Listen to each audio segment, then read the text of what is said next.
O presidente da Ucrânia, Volodymyr Zelensky, se encontrou com o príncipe herdeiro da Arábia Saudita, Mohammed bin Salman, e ele está examinando em Riad estratégias que levem possivelmente a um eventual, olha só quantos condicionantes aí, cessar-fogo na guerra com a Rússia.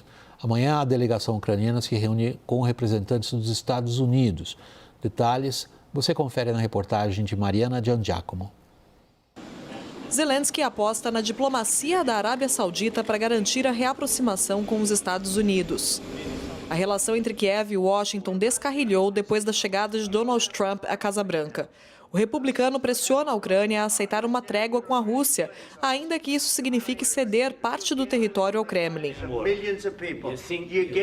Na terça-feira, assessores de Zelensky e o secretário de Estado americano, Marco Rubio, darão início a uma série de reuniões na expectativa de avançar com o rascunho de cessar-fogo e também chegar a um consenso sobre a exploração americana de minerais raros na Ucrânia. Rubio disse que espera que a Ucrânia mostre disposição para aceitar concessões em nome da paz. Zelensky não vai participar do encontro desta terça, mas sinalizou disposição para dar início ao cessar-fogo, interrompendo ataques aéreos e marítimos, além da suspensão de bombardeios contra a infraestrutura energética russa. Em troca, Kiev espera que o Kremlin liberte crianças ucranianas sequestradas no início da guerra. A expectativa de Zelensky é de que as negociações façam a Casa Branca retomar a assistência militar e de inteligência à Ucrânia. Trump congelou os repasses, deixando soldados ucranianos expostos e praticamente sem defesas aéreas no campo de batalha. Parte das tropas alocadas na região de Kursk, em território russo, foi obrigada a recuar nos últimos dias. Nesta segunda-feira, numa publicação nas redes sociais, o general ucraniano Oleksandr Syrskyi disse que não há risco de os ucranianos ficarem encurralados na região, mas reconheceu derrotas pontuais diante do avanço russo.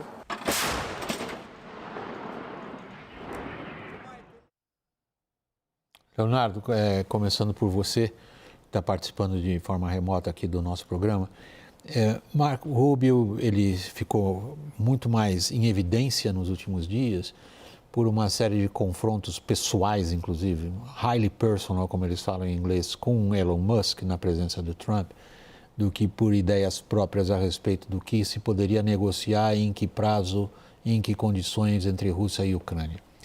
Agora ele está lá na Arábia Saudita e não conhecemos exatamente que ideias ele possa ter como secretário de Estado a respeito do que vai ser discutido.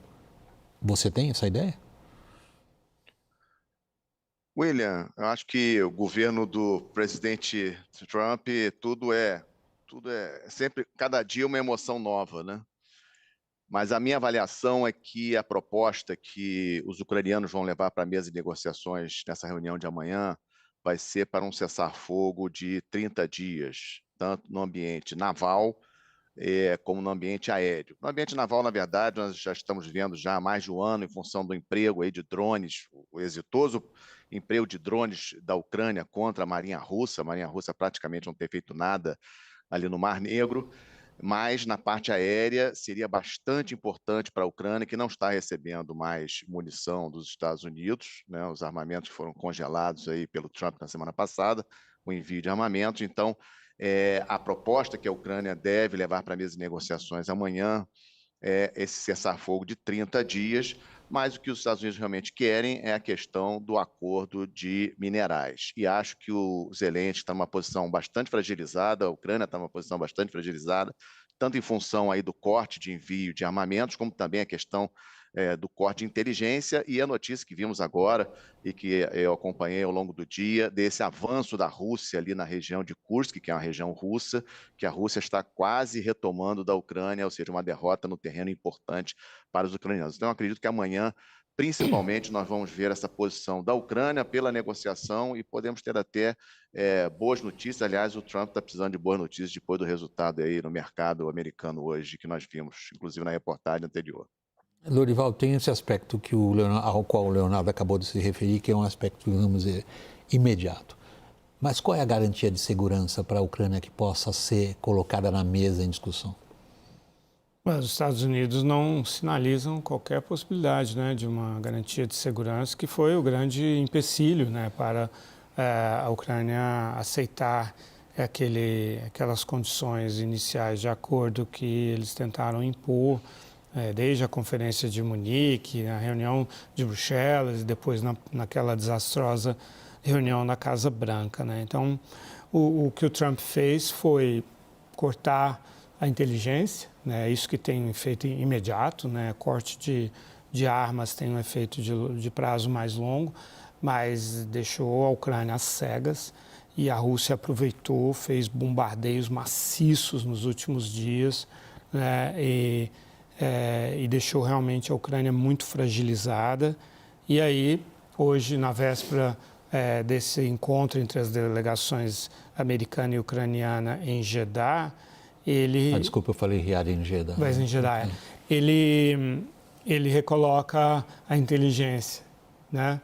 Então, é um claro jogo para pressionar o Zelensky a voltar mais fragilizado, né? Mais disposto a aceitar as condições, que na verdade são as condições do Putin, né? Vamos ser claros, são as condições do Putin, não são nem sequer condições americanas. Agora, o Leonardo mencionou a coisa do cessar-fogo de 30 dias, né, que de fato a Ucrânia está propondo, mas a Rússia não aceita isso, né? O Putin diz que é até interessante, porque aquilo que a gente fala sobre a Rússia também fala sobre a Ucrânia, fala assim que isso serviria para a Ucrânia se reagrupar, né?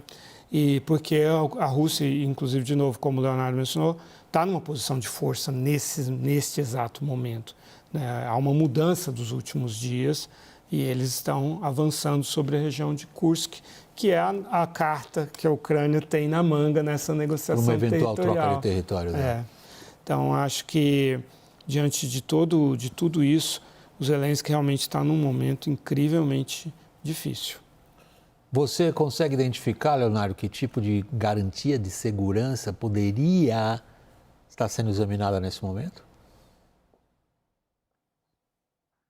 O que os Estados Unidos, a gente não tem, logicamente, 100% de certeza do que o Trump falou com o Putin, mas parecia que ele já tinha tido a concordância do Putin para as tais tropas de paz incluírem exércitos europeus, que depois os russos disseram que não. Trump tinha dito que sim, aí depois o Lavrov falou que não aceitava, e essa é a grande questão. Assim, quais serão essas tropas de paz que vão estar na Ucrânia depois do cessar-fogo? E aí, William, se você me permite, Lorival, uma coisa que eu acho muito importante, saiu na sexta-feira, vi pouca gente falando sobre isso, o Donald Tusk, primeiro-ministro da Polônia, falando da Polônia ter que se armar nuclearmente. Eu acho essa questão importantíssima.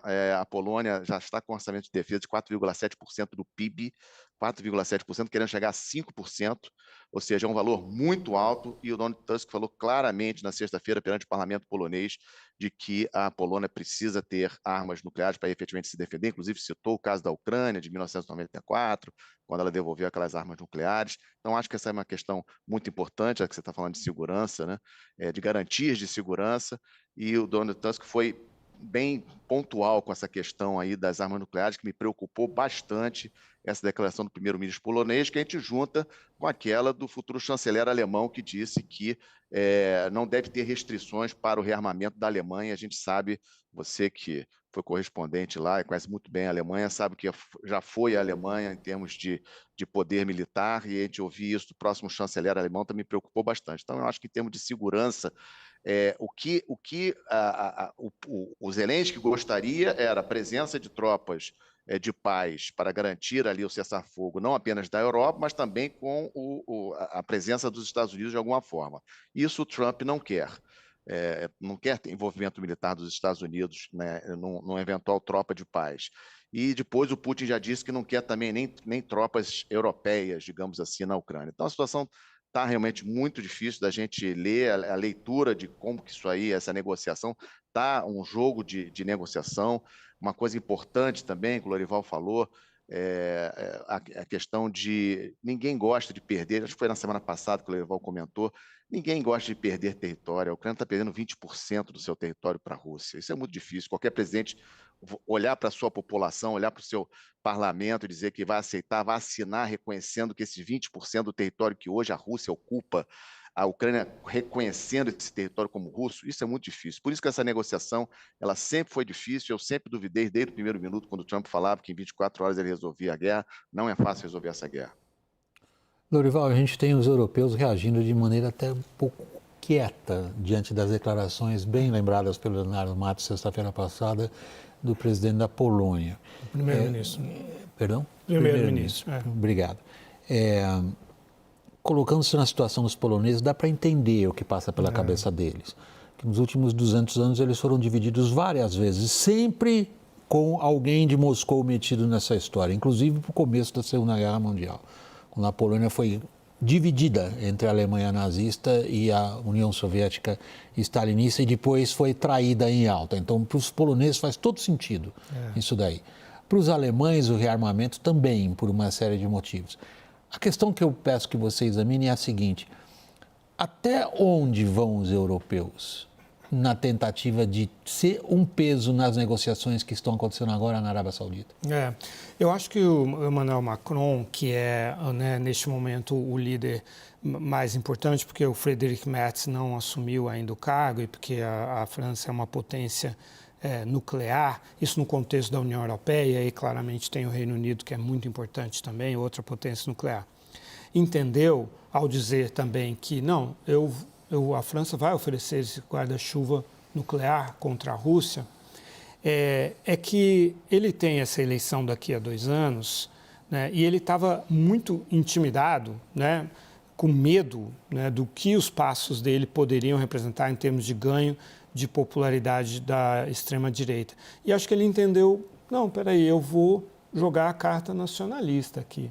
Não é assim, eu vou ser o líder da França e da Europa que vai dizer, não, nós temos uma ameaça, né, um país nos ameaçando, e eu vou defender a Europa. Eu acho que houve uma mudança de postura dele nos últimos dias. O Keir Starmer do Reino Unido já tem uma posição mais de tentar forçar o Zelensky a demonstrar com desejo de negociar com o Trump, mas também está ali na retaguarda com uma postura parecida. Quando o Merz chegar à chancelaria, eu acho que vamos ter um triunvirato aí bastante eloquente, pelo menos. Se ele conseguir até o 24 de março mudar a Constituição alemã, acho que a data é importante para a gente ter na cabeça agora.